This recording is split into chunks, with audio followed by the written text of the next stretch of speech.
welcome to the Fifth Estate. It is our fortnightly forum of news and current affairs at a slower and more in-depth pace. And tonight, of course, we're talking about kids and childcare. We're paid to have them, we're paid to have them looked after, and yet we can't really seem to agree on the best way to do it. Joining me tonight, our guests are Catherine Deveny, columnist, comedian, author, and Bernard Salt, a demographics consultant, author, and trend forecaster. Thanks so much for joining us. Pleasure. Before we begin, Catherine, I read yesterday that you are going to star in the forthcoming second series of Go Back to Where You Came From, also remarkably starring Peter Reith. Is it true? Was it an April Fool's Day joke? Or If I had done that, do you reckon that you'd all know about it? Do you reckon I could just get off Twitter for 3 weeks and people wouldn't know that I was there? So it was an April Fool's? It was an April Fool's. Pretty good one. Okay, just wanted to clarify it. If you had have been filming that, who would have looked after your kids while you were away? Oh, my ex-partner. That's your sole childcare? And my partner and my partner's mum. That would have been the combination who would have done it. But it is really interesting with those kind of things, and where you have to travel, where you have to work long hours, you'll find that there's a disproportionate amount of people without children, and particularly men, who are able to take those opportunities up because they've got a constant childcare system in place, and it's either their childcare system is not having children, or their childcare system is having children but having a wife/partner who will generally manage the childcare, generally. But I'm in quite an unusual situation, and coming in tonight has been, you know, thinking about it and talking to people beforehand, because my kids are kind of quite old, like 14, 10 and 9, and a lot has changed in that time. And talking to people to get boned up on what's going on now. Like, I had my children and I never stopped working. My ex-partner and I were both freelancers. He was a photographer, I was a writer. There was like a day off, that was it, and we just managed, and there wasn't any other options. We didn't really search them out, but that was due to the occupations that we were in. We didn't choose those occupations because of that, and there were some hairy times, but for me, I'm really glad that I didn't have to, at 6 months, go back to, you know, getting on a tram after dropping a kid off at childcare and missing out. I was still able to work, you know, because of our flexible arrangements, and they weren't anything we chose. It just happened to be that's what happened with work, so that's how we managed.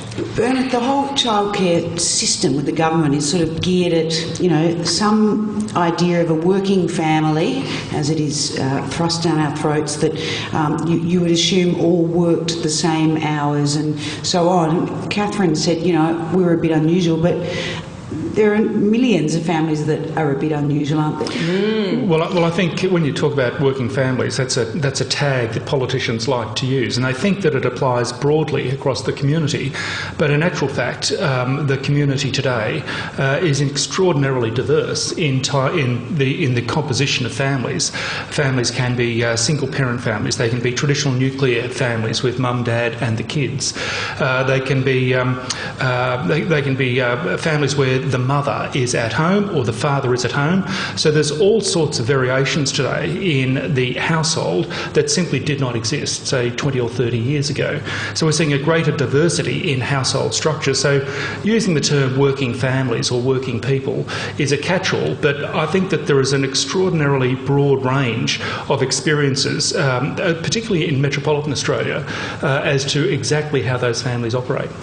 So at the moment, the rebates, the money for childcare goes into, you know, organised childcare centres. Is this where it should be going? No. I spoke to a relative of mine, a cousin. She's 36. She has 3 children, and I want to find out what's going on now with childcare. We had our kids in childcare for 1 day a week, from around the time they were 1 when they were ready to go. It was a good little place. It was around the corner, quite happy. I think that was a mistake. I think we should have had them in for 2 days a week, and only because we were both freelancing and juggling, and that would have been much easier. So I spoke to this relative of mine, and I was talking to her about, what's going down, what do people need, and she has 1 child in school and 2 children in childcare. For 2 children in childcare for 1 day, it's $170. You get a 30% rebate, or she does in the bracket that she's in, but you have to pay up front. It's $170 for 1 day for 2 children. If one of those children is sick, you have to pay and you have to stay home with them. So I don't think it should be going into the kind of childcare that we have now, but what we do need to have is, because we don't have affordable, universal, accessible childcare. It doesn't exist. And every other Western country, first world country has it. We don't. And you can't help wondering who has a vested interest in making this so difficult. Like, you can talk to people and they say, look, I can find, in my area, childcare is easy to get, but it's not good quality and it's very expensive. And then they'll say, but my friend 2 suburbs closer to the city, they can't, you've got Buckleys of getting a childcare place for 1 child, let alone 2. If you have 2 children or you have twins and there's certain days that you need childcare, that makes it more difficult. If you've got 1 kid and you go, I just want them to do 1 day, any day, and that's all fine, that will be easier. But if you've got 2 children or 3 children and they have to be specific days, there's no flexibility. Everybody, the childcare centres open from 8 in the morning till 6, like that's when we all work. Very few people I know and have ever known work those kind of hours. We need to have affordable, and we have to look into the things like nannies. Not everybody has relatives, but I'm really in favour of paid parenting, paid grandparenting, paired friending. I know lots of people who have retired or semi-retired who would love to stop working and look after their grandchildren, but they need the money. So why can't we pay the people who want to, aunts, uncles, friends, neighbours, housemates, and pay and the parents if they want to do that as well? I think they do get paid at the moment, and it's 6 cents. Is it 6 cents an hour or a day? It was $560 a year. Yes, that's for 16 carers. That's a childcare in the home. Bernard? Well, I think that if you look at the way society's changed over the last 50 years, the most profound shift has been women returning or increasing their workforce participation. If you compare Australia in 2012 with, say, 1972, there has been a significant shift in female workforce participation. You cannot have that shift without a commensurate shift in some arrangement, whether it is the arrangement you're suggesting, Catherine, or some other arrangement in childcare. It needs to be universal. It needs to be flexible, it needs to be good quality, it needs to be affordable. In many respects, it's a basic element or building block to an efficient modern society, in the same way that we need efficient and affordable housing. So we need efficient and affordable housing, we need efficient and affordable childcare. Now, the model of housing and the model of childcare is the matter for dispute. Whether in fact it's this model or that model, I don't know. There are experts in the field. But we need to focus on that and accept that this is a basic building block. It's not a right, it's not a privilege, not this, it's not that. The whole society does not work at our current level of female workforce participation unless there is this element and this support system in place. But they have to, there's got to be cultural change too. Instead of people using words like, firstly when they talk about childcare, they never talk about parents. They always talk about mothers. Mothers, choosing. You hear women saying, well, it's not even worth it. I go back to work and all my money goes on childcare. It's like, whoa. You're not, it's a joint thing. Like, you're doing it together here. I mean, what is going on? And when people are using terms like, women dumping their children in childcare, we've got to have a huge cultural change about the notion of what parenting is, who does it, who's historically done it, and why have they had a vested interest in women being, unpaid domestic slaves, rearing these children. One of the highest, one of the highest rates of homelessness now is older, single females with no history of mental illness, no history of substance abuse. They leave the workforce, they raise their children, he goes off to work, she might go back in part-time, but basically when they get to about 60, she's lucky if she's got $8,000 of super up her sleeve, and very lucky. She has half the likelihood of getting a job. She's got, at the very most, half the amount of savings. And almost no likelihood of getting a job at 60. A woman is far less likely to be able to, come into the workforce. I mean, she has degraded her ability to be in the workforce because she's been out of it for so long, and so all of the networks, the experience and stuff. And so these women end up, if they end up single, they'll often end up being homeless, because not often, but it's becoming more and more frequent. These women will separate, they'll get a bit of a payout. If they lose their job, they can't pay their mortgage or they can't pay their rent, and they couch surf for a while, and there's no facilities out there for these women, and they end up sleeping in their cars. And I do something every year which tries to raise awareness of this. I raise awareness about a lot of issues that I'm really passionate about. Asylum seekers, disability, same-sex marriage, whatever. The one that I get the least amount of traction on, no matter what I do, is older, single, homeless women. And childcare, and the kinds of childcare we've got, and how we encourage and support women going back into the workforce, is a part of this. And it's not just when you hear these words like flexibility in the workforce, that's normally just for the employer. The amount of flexibility that there is for the employee, and particularly for dads and mums, they'll talk about flexibility, but it's very rarely, being able to work from home, doing different hours, being able to purchase leave and things like that. Look, I agree with what you're saying, Catherine, about certainly historically, I think the whole issue of childcare has been focused on the mother, childcare for the mother, when in fact it should be both parents. I wonder whether, in fact, and I can't support this observation, but I wonder whether, in fact, there isn't a generational change in attitudes. I think baby boomers probably viewed this as the mother's responsibility, yes. But I'm hopeful that Generation Y couples, males and females, see this as a more shared responsibility. I think it has changed. Hopefully people blokes and women under the age of 30 see this as a joint responsibility. I'll take some leave, then you do this, then I'll do that. It's more of a shared attitude. Bert, and I'm interested though too that you've talked about the mother, you've talked about the fathers being included, perhaps the younger generation. I think it seems to me a very isolating experience in our culture raising children. I've lived and worked in India, where raising children is a very different experience. It is much more a community experience, and basically any adult that has a view of any child is responsible for its care, full stop. It's not considered, certainly where I lived and worked, the parent's sole responsibility to be caring for that child.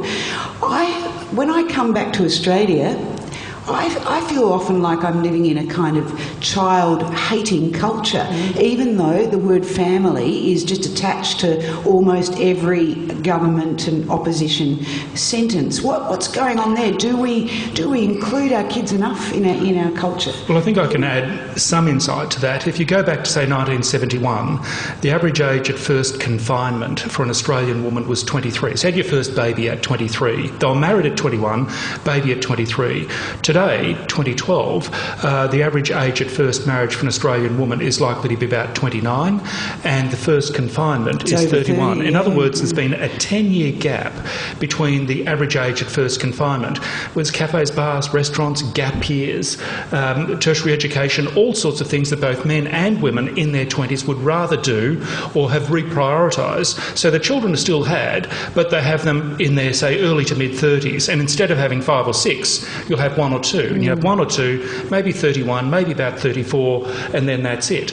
So for another 10 years in your 20s, society's focus has shifted, and you only have to look around Melbourne or Sydney or Brisbane to see that inner city urban childless culture that has emerged. Yes, we do have kids, but they're confined, shunted away to a little block of time between, say, 31 and about 46 in Australia, whereas a generation ago, children were there from 23 through to 50. 53. People are coming up with lots of different ideas, though. My youngest son, Charlie, spent 4 days a week with his best mate, who was, one of my girlfriend's kids, and we had Gus 1 day a week. She had Charlie 1 day a week, and they both went to kinder for 2 days a week. And that worked really well, and it still works incredibly well today because we're so familiar with each other. It's like they're almost like nieces and nephews, or we're at a barbecue with everybody. I can hear Gus's cries, and now Gus isn't my child, but because I'm so used to listening out for him, and I think your social ecosystem is really important. And if you're able to stay in the same house and the same community, if we're talking about childcare, how about helping people to buy homes where they'd like to live, put in their feelers, and create these systems? So even now, when it's like there's a curriculum day or a pupil free day, I'll know the parents that will need to work. I'll know people who are getting magazines to print. They'll know if I'm doing a show, or because they'll say, I see you've got a show on, or you're doing something tonight. Do you, it's a pupil free day. Do you need to organise? And sometimes there'll be a bit of a, how about you have them in the morning, I'll have them in the afternoon. You'll often, know people are busy and say school holidays are coming up. I've got my kids for the second week. Send them over whenever you like. I could do with a hand on the weekend, like I've got Atheist Convention coming out. And so there's that kind of thing. But that's only if you're in a place where you can sit still and you can make those kind of... and you have those social networks. Those social networks. And that's got so much to do with putting your roots down, not having to be a renter, but and that stuff. Are those networks developing more or less? We hear so much about... I would like to say they're developing more, but if you go to, say, the outer suburbs of Melbourne, Sydney, Brisbane or Perth, then you'll find that those networks simply are not there. If you go to places like, say, Point Cook in Melbourne, or Penrith in Sydney, or Logan City in Brisbane, this is the outer edges of our metropolitan area. And certainly you have the houses, and they might be affordable, but the social networks are weak. What we actually need to do is to invest in clubs and church groups and schools and sporting clubs in order to create that glue, if you like, that gives a community the resilience. And in actual fact, it's more efficient. It costs the taxpayer less if you can do exactly as Catherine is saying and work out something with your neighbour, to pick up your kid on that day and I'll pick up your kid on that day. It is a far better solution, a far cheaper solution, and a better solution to deliver social cohesion than the alternative of building these massive great childcare centres and trying to get the cost down. How does a government sell that message, though, which is complex and, it's not that complex, is it really? But for a government that can't actually sell giving more money to its people... You sell social cohesion. You sell building clubs and communities and church groups and sporting activities. I think we go further back. I think that you've got to look at infrastructure and town planning.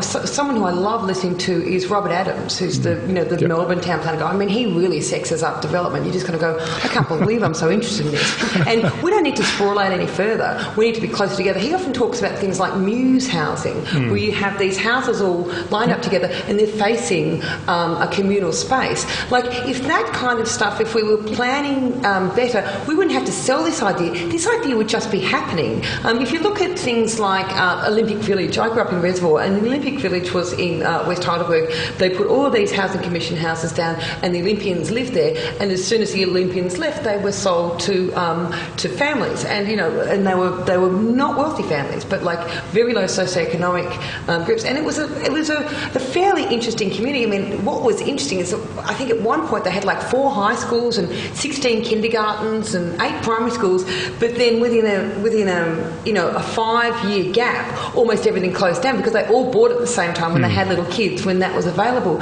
So I think that we've got to look at infrastructure, and also this notion of throwing money at people. Yes, we need money to survive, and yes, I believe in paid parenting, paid grandparenting, and accessible, high quality, affordable childcare and flexible childcare. If having nannies in the home, or having a nana in the home, or a grandpa in the home, or a neighbour, or someone who just really loves kids but can't move as well as they necessarily can.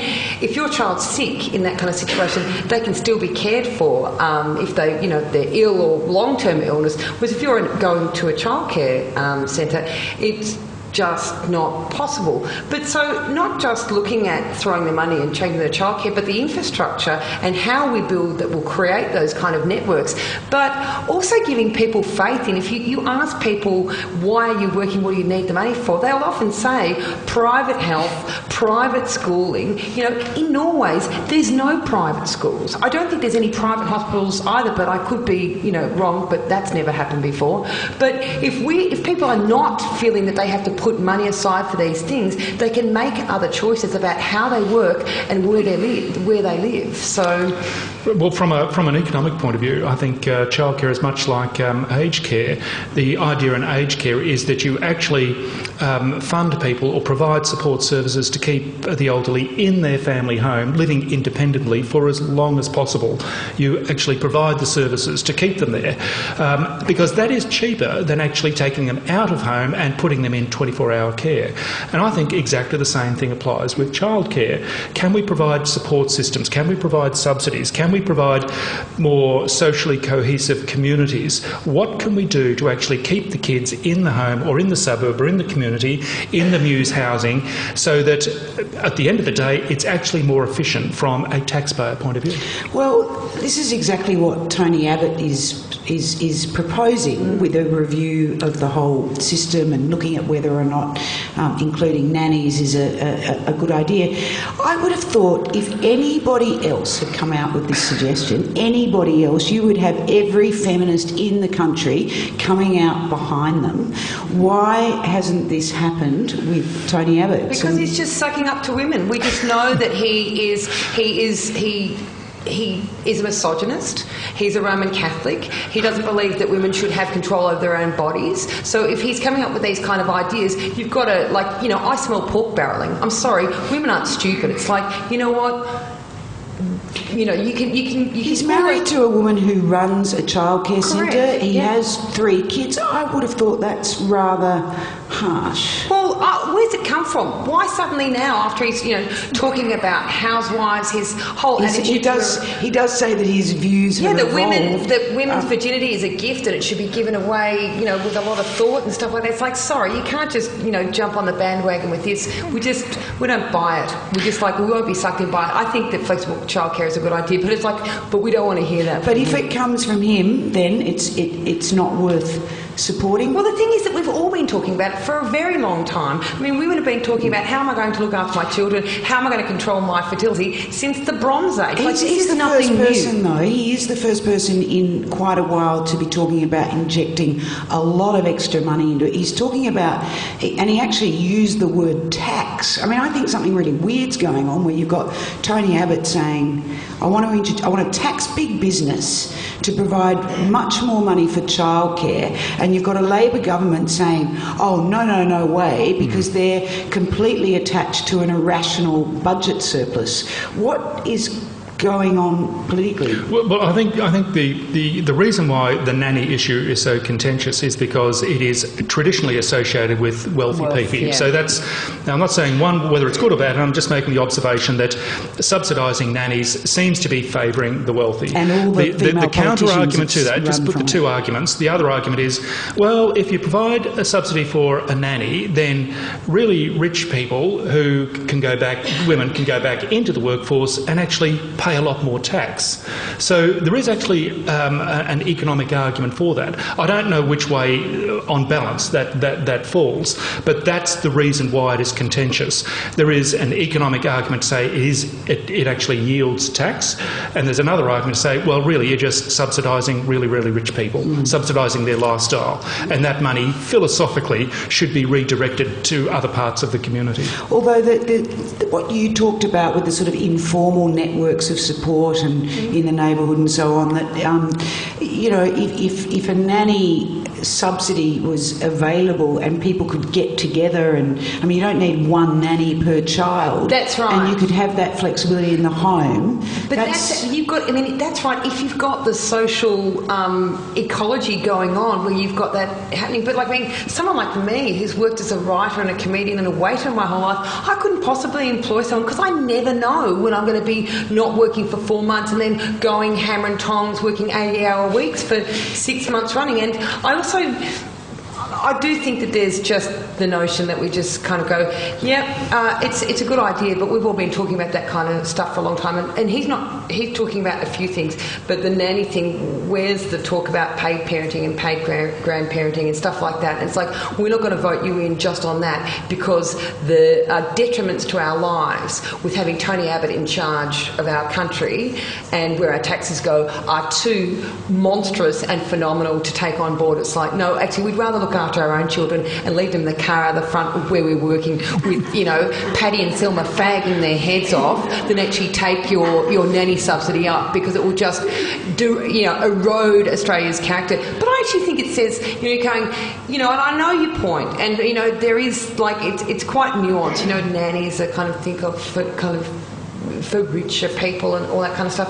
I think it says far more about the Labor Party than it does about the Liberal Party, that they're kind of backing off, and that they, just shows us that we've got, good house in a bad street, no innovation, no ideas, no leadership, no moving forward, just moving backwards, and, bonsaiing ourselves and foot-biting ourselves and trellising ourselves to ideas that are outdated. I mean, we're just, so many of the ideas that Australia's still operating under, I mean, we're being run by dead men and dead men's ideas, whether you look at it, family structure, gender structure, economy, politics, financial, with these ideas that are just totally outmoded. I think it just shows the Labor Party up.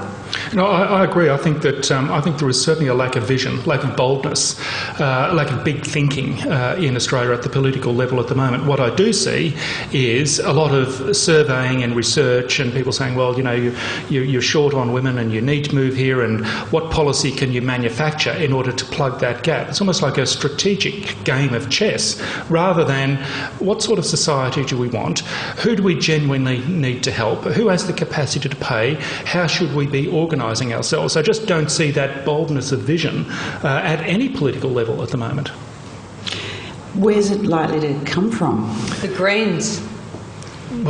Well, I think the Greens are supporting Tony Abbott's proposal. Yeah, but they're supporting a whole lot of other things like, fair treatment of asylum seekers and same-sex marriage and voluntary euthanasia. So it's like, yeah, that's fine. We'll hop on board with them. Well, I'm not sure whether it's any political party has that. I would like to see a more integrated community debate. I would like to see public discourse, public debate, public discussion, if you like, events like these. I think that using the community, using social media, using events like this to actually generate ideas. If there's one thing that has struck me about Generation Y is their passion, their inclusion, their determination to actually change. If you actually engage the community, then I think that you can identify pathways forward, new and innovative ways forward. This was actually discussed briefly in the British elections about 2 years ago when Cameron came in. He talked about a big society, and that's what he wanted at the time. It all has fallen apart, I think, since then. But I admired the vision, the thinking, the left fieldness of this. Let's not rely on the academics. Let's not rely on any political party. Let's have 40 million Britons. Let's have 23 million Australians actually make a contribution. How can we harvest the best ideas and put those into practice rather than relying on the same old, same old? That's a great thing to say, but how do you do it? Well, I mean, well, it's never been done. That's the thing. You know what? I think that what we have to look back to is things like World War II. The notion of childcare and looking after kids, we had no problem during the war, none at all. When suddenly the women had to go out and work in factories and work shift works, every town hall in Australia was set up as a childcare place, and there was stretchers on the ground, and the kids were being left because the women had to work because the guys weren't there. The women would come, they'd grab their babies, and they'd have a saucepan with something cooked in it to take home and put on the stove. Then suddenly, after the guys came back, the women were shamed back into going into the kitchen through propaganda, through movies, through books, through comics, through anything that they could to get them back into the home. And then suddenly, all of that support for women in the workforce and all that flexibility and all that innovation and just evaporated overnight. But the issue there, I don't think was the war. I don't think the unifying factor was the war there. I think it was social cohesion. Yes, it was the war on that occasion, but when you think about it, it was social cohesion, people pulling together. There was a motivation to connect with your neighbour, to find a solution to whatever the problem was at the moment. Now, I'm not suggesting we need another war, but can we actually recreate that social cohesion that was so evident in that society? That is what is missing at the moment from somewhere like Melbourne, from the outer suburbs, for example, perhaps even from the inner suburbs, those rich suburbs that can afford nannies. Well, I mean, is the overall affluence part of this problem too? Oh, absolutely. Like if you look at, so I just rode in here from home, and I ride most places that I go, and my kids ride too. We've come from Healesville today at school holidays, so I know you will be listening to this podcast and video at different times. It was school holidays. We drove to Healesville, we had a lovely picnic, and we drove back. And, it's not possible to cycle easy. Things are spread out. You look at any of the research which is done on these new housing estates, they're just obesity and dysfunction and mental illness and mortgage foreclosing waiting to happen the way that it's structured. And I do think when it's changed now and there's 16 weeks paid parental leave, which is $560. When I had my kids, I got $800 per child. I know with Dominic I bought a chair. When they had the $8,000 baby bonus, there was research done, and the things that people were most likely to buy with the $8,000 was a couch or a flat screen television. So I do think that there's a notion of people saying, I can't afford to buy a house. And yes, housing prices, it's really, really hard. But so many of them want so much more. I knew kids that came from 13 who grew up in 3-bedroom houses, and it's like, well, every child has to have their own room, and they have to have an ensuite, and they have to have a massive backyard. It's like, no, says who? And if you've got these people, spending money on that they don't have on things that they don't need to impress people that they don't like or even know. They've got these expectations of this affluence, which is eroding their family time, their mental health. It's limiting their choices for work and for career, because I can't possibly go back and retrain because we've got this massive mortgage, and we have to, we have this massive mortgage because we live so far out and we need this big house, and it's just like, your head just wants to explode. There are simpler ways, and I think that needs to be taken on board. I think the affluence is a massive part of it. There's no doubt that we are simply a richer society now than we were even 10 years ago. If you look at our GDP per capita today in real dollars compared to 10 years ago. Now, whether in fact that's spread evenly across the community is another issue, but the average household simply has more stuff. The average, there might be 4 people in the household, they'll all have mobile phones. There will be a flat screen television, there will be a new couch, there will be holidays to Bali. Those things did not exist in 2000, let alone in 1990. There is a new normal. What the average household requires to make them feel as that this is basically keeping up is far greater now than was the case a generation ago. So our expectations have skyrocketed. We are the entitled generation. We think we are entitled to one hell of a lifestyle. So sustaining all that is a great challenge. So when you're talking about pulling together and during the war, we need something like that to bind us and to fortify us to move together. The problem is that, I read a great book by A. Gill called The Angry Island, and it was about Britain, and his take is that every country is motivated by one basic emotion, and for the English it's anger. And I immediately thought, well, for Australia it's envy and resentment. And and the thing is that people are not going to be as open saying, well, you are making a whole lot of money and you've just built an extension and you've got 2 cars and you want me to look after your kids. I mean, perhaps if where we were all at was a little more flattened out, that might be a little more open to the social cohesion that we're talking about and that social ecostructure, which may help us get to the best possible place with the least amount of damage. I want to come back to this sort of isolation that, when you're trying to bring up children and work out how they should be cared for. And Bernard, you suggested, we should throw some money into churches and social activities. Church groups. And sports. I mean, the churches have never been more empty. The sporting groups bless them, seem to keep the game going whether they have funding or not. I mean, I just want to press you a little bit more on that about... That's interesting. Churches are empty, pretty much in the inner suburbs and middle suburbs. If you go out to the outer suburbs, there are very devout people, God-fearing people, out on the edge of town. There's a particular kind of Christianity that is growing, isn't it? But overall... But this is belief in a God of whatever sort. And they are fusing elements to society. It may not just be church, but they often organise social groups and sporting clubs and so forth. That's one anchor in society. Another anchor is a sporting club, a football club, for example, as well as a whole series of other social infrastructure.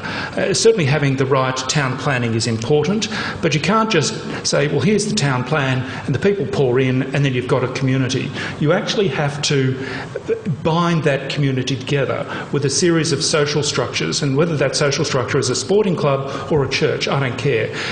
You need those institutions to actually create a sense of community. That gives a community resilience, and that gives the better chance for households to actually find these networks, if you like, that help with childcare and that reduce the requirement to provide taxpayer dollars in those areas. The most recent stuff that I've read, only 9% of Australians are churchgoers, and it's dropping dramatically.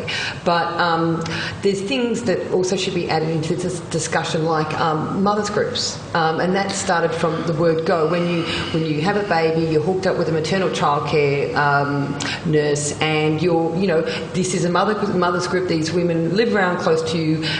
They'll hold it in the in a neutral area, the maternal childcare clinic, and you get to know each other, and then you'll go from house to house. I never did it because I wasn't the primary carer of my first child.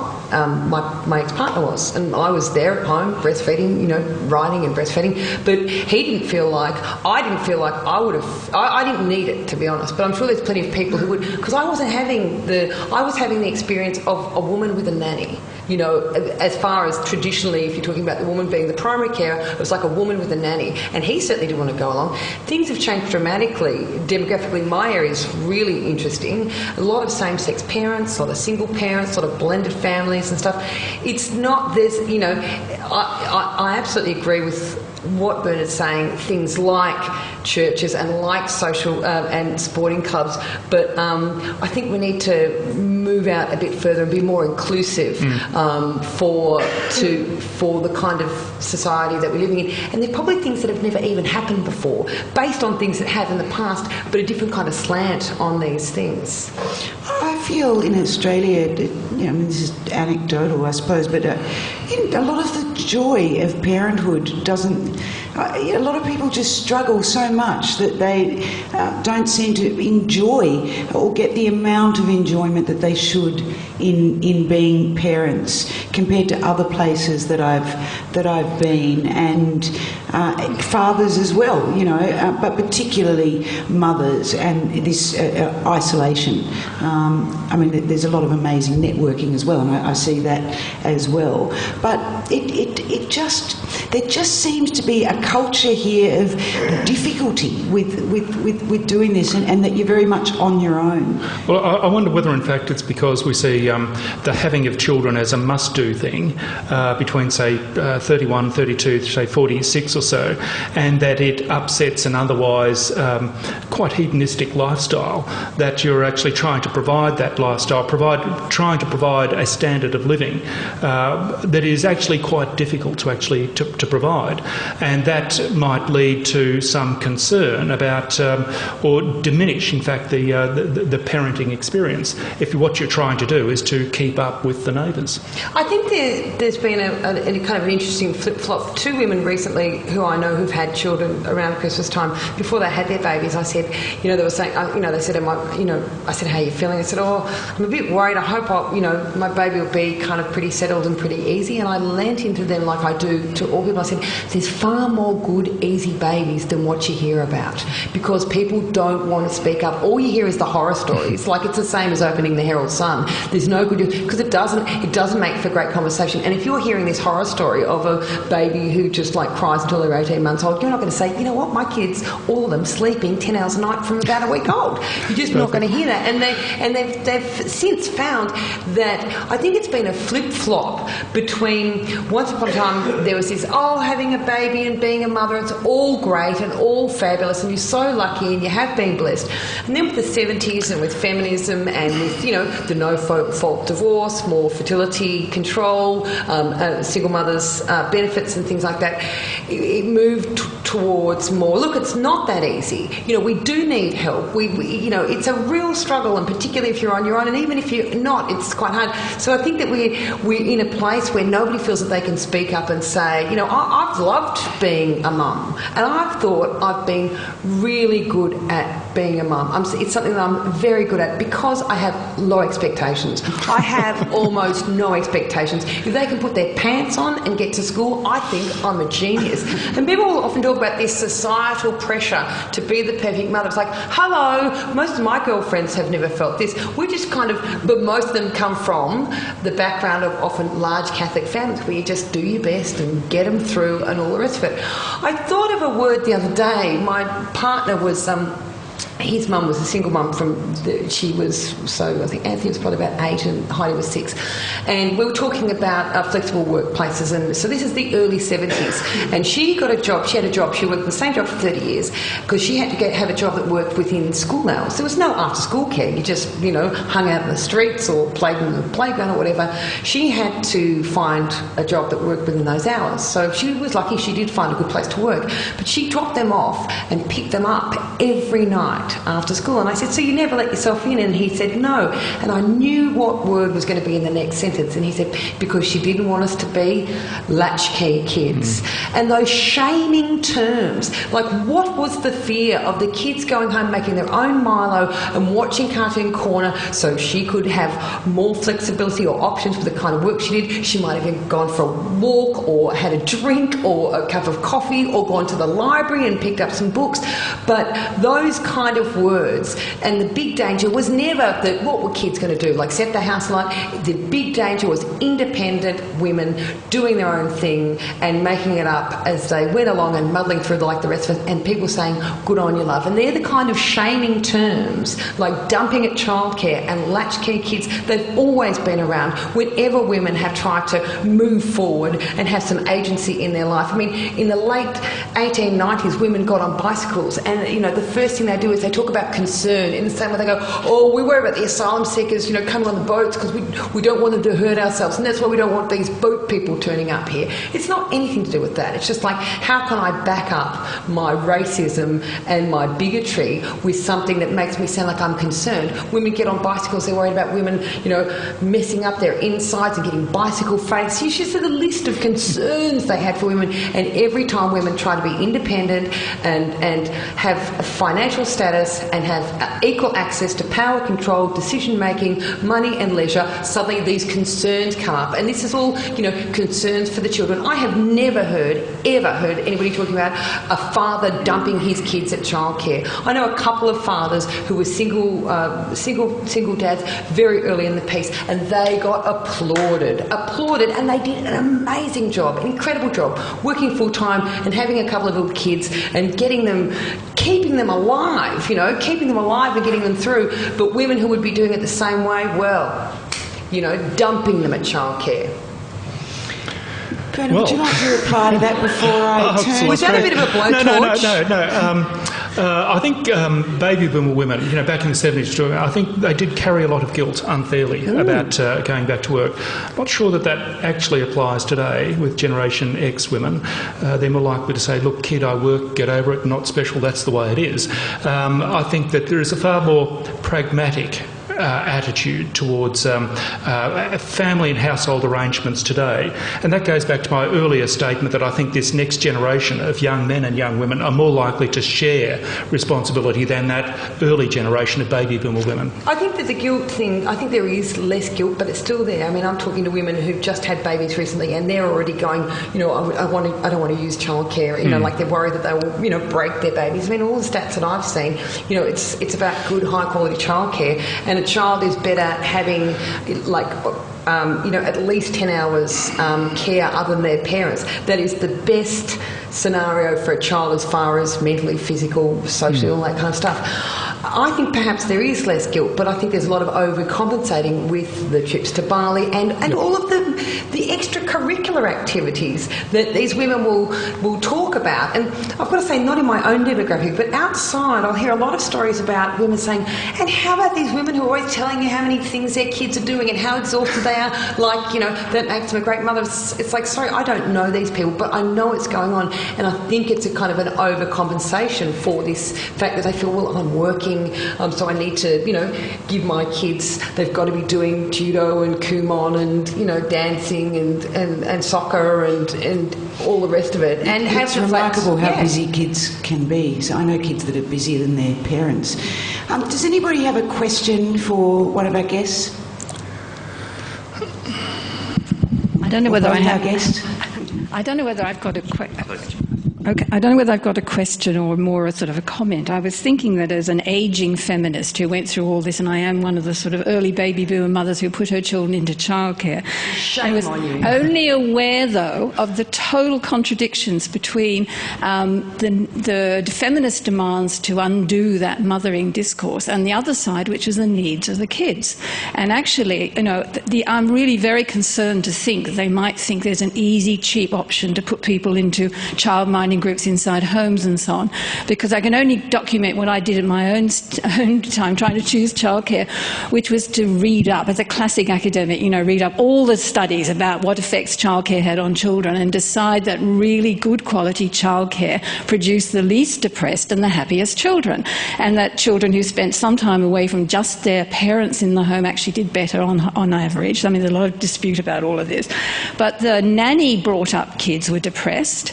The children in the childminder groups, a whole big study at Oxford University, sort of showed that the English tradition of having that, I was living in London at the time, children put them into childminder groups didn't actually work very well and kids were often a bit depressed. I'm now a grandmother to a child in Brooklyn, New York, and watching the nanny culture in the parks of Brooklyn, New York, and that is something else which one could go on about. But you sort of see the classic things that we've all seen in the nanny diaries and everything, the terrible, so-called terrible mothers who are having these nannies, but also impoverished, miserable, not very happy nannies looking after the children and sitting around looking really bored, and the children not having much eye contact with the nannies, and you all watch it with horror as a child development. Anyway, yes. The in-home, sorry, I'll stop. The in-home thing worries me a lot, that's seen as being a simple solution that doesn't really deal with those contradictions between child's needs. I think that in-home thing is one solution. There's never a single bullet here. It's horses for courses. If that works for Catherine, if it works for you or someone else, then that's fine. There might be another solution. I'm not convinced, though, that your point about nannies and kids being disconnected, whether it is because they have a nanny or whether it's because they come from a household that is so rich that they have a nanny. There's a whole series of other things that could be creating the problem. That could be creating the problem in that household in Brooklyn that you were talking about. I'm not convinced that there is a cause and effect between having a nanny and the problems that kids have. It could be a broader issue within the household. Nannies in the parks in Brooklyn, this is being large numbers, but not based on Right. Yeah. You just reminded me, sorry, quickly, I did a speaking gig and I do quite, bits and pieces with Anne Summers, who's fantastic. She's horrified. I remember last year we were in Perth together. She said, I cannot believe I'm still talking about this stuff. I was talking about this 20 years ago. She said back in the, early 80s, women were earning $87 cents in the dollar to men. It's 83 now. It's dropping. This is 20 years later, so it's really interesting to get your perspective. Hi, I think that both you and Bernard are right. I think that what we need is a range of choices of childcare. What I don't like about what we have now is that the cookie cutter approach. So it's only if you are willing and able to send your child to a childcare centre that you're eligible for a rebate. That seems to me to make no sense whatsoever, and I think it's social engineering at its worst. Absolutely. I really do. Well, I agree. I think if there's one thing that demographics has taught me is the diversity, not just ethnic diversity, but social diversity, household diversity of modern Australia. Add into that the values, if you like, of Gen X and Gen Y, and I don't think we can shoehorn these people into a single solution. We do need a suite of offers, if you like, in order to address the issue. I think the problem with Gen X and Gen Y, though, Bernard, is as soon as they get to a particular age, which is usually late 30s, early 40s, they're no longer Gen X and Gen Y. They're actually sucked in to a corporate culture that just doesn't work. And the reason it doesn't work is because it's not a power-sharing structure, and we don't have enough women in leadership and power positions. And that's just the truth of it. If you look at corporate Australia, you are looking at a large part of our society that's dominated by white Anglo-Saxon men that are not willing to move on or move over or share in any way. I think that one of the things with, this constant discussion about getting more women on boards, there's two parts of it. Is like, can we just stop focusing on that and get our childcare providers, the people who are working in childcare, and the cleaners and the women at the bottom of the end of the scale looked after properly at the same time? But I think there's a disproportionate amount of the discussion about on the boards, which is not what you're talking about. But one of the things that you are talking about, having more diversity on our boards, I know that there's a lot of women in particular who would be fantastic, who do not want to make the social sacrifices and the lifestyle sacrifices and, have that stress. They're just like going, I don't care what you're offering. I do not want to be a corporate maggot, while I want to spend my life doing that and degrading my health and hanging around with people I wouldn't we on under normal circumstances. That the notion of flexibility, like we're talking about childcare and throwing money, but infrastructure and stuff like that has come up. And flexibility in the workforce, I'm not just talking about for the mums and dads, but having the social eco-structure going across things up to boards. And that's only going to happen if the conditions for someone to be on a board and get to the position where they're asked to be on a board changes, because they don't want to be out every night. They don't want to be sitting around playing golf. They don't want to be out drinking and going to conferences that they want to. They want to have more of their life, and these are exactly the kind of people that we need in positions of power. Just on the issue of social cohesion, I recently read an article or study saying that if people are working close to home, then school-aged children actually do much better, sort of thing. But in terms of that social cohesion, I'm wondering from you guys, we've mentioned sporting groups and church groups, and obviously that's a very small section of society. A lot of families aren't sporty, and lots of families aren't religious. What are some other organisations? Like you mentioned mothers groups, but I know some of my relatives have found mothers groups to be absolutely horrendous. Exactly, and they're not a good fit for everybody. So what are some other organisations, what are some other things that can cause this sort of social cohesion? Book groups, yeah. Book groups, volunteering. There's any number of activities organised through local councils. Waverley Council has a men's shed program, which actually creates social cohesion amongst 60-something men. So there's any number of hobby groups or walking groups, or interest groups, special interest groups. It's a matter of actually finding what it is that interests people and using that as the cohesive force. I think if speaking from my own experience of having small children, one of the places where I see families, parents, and a lot of dads these days, like when we were raising our kids, there was no dads pushing prams. There's heaps of them now, and often the dads pushing prams have husbands as well. Is how about we look at good parks, with indoor areas for kids to play in, because that's where they all go to. And coffee. You know, if you just had a coffee van, toilets, some change facilities, so the food was there, and there was indoor and outdoor, because this is Melbourne, and, you know, have a space where people can, you know, go inside and meet. They don't have to worry about what the weather's like. They will naturally, that's where people are going. Let's make them stay and let's make it comfortable for them. Isn't a lot of that, I mean, we do have beautiful parks and you can get good coffee in some of them in Melbourne. Isn't a lot of it about actually turning off televisions, screens, that, you know, people are living these incredibly isolated lives, often within their homes, like getting outside? I think that when you've got little kids, you really have to get outside, no matter how much kids like computer games. When you've got kids under 4 who you have to get out. There's, you know, you do the shopping, you know, you can do a bit of running around, but you do have to get them to a park once a day. There's not anybody I know raising kids. So, yes, there is a lot of that stuff, and which is great. They're doing their risk-taking online, but they still do go to parks, and you would be, there's some fantastic parks, but there's also so many parks with not even toilet facilities, let alone any shelter, let alone a table, let alone, you know, why can't you just have like a freestanding hall with one of those, you know, those ball pits that they've got, and people will go and make them comfortable and make them stay, and so they get the chats, and the next thing you know, childcare sorted. I think kids are a naturally socially cohesive force. They're almost like a glue that holds communities together. You're more likely to chat with someone if your kid and their kid meet, for example. So kids are actually naturally binding of themselves, and it's a matter of finding ways to leverage opportunities to connect with other people, perhaps from your children, perhaps from school, perhaps from their sporting events that they share. That's where I think the social cohesion comes from. It is a very complicated issue, but one of the, I suppose, this is perhaps more an observation, but I'd love you to comment on it, is I think that the whole debate has been impeded enormously by internal rifts amongst womenhood. And, you know, you do, even now, I've followed some websites and seen the most vile debate going on between stay-at-home mothers and working mothers. It's coming from both sides, and I think that's awful.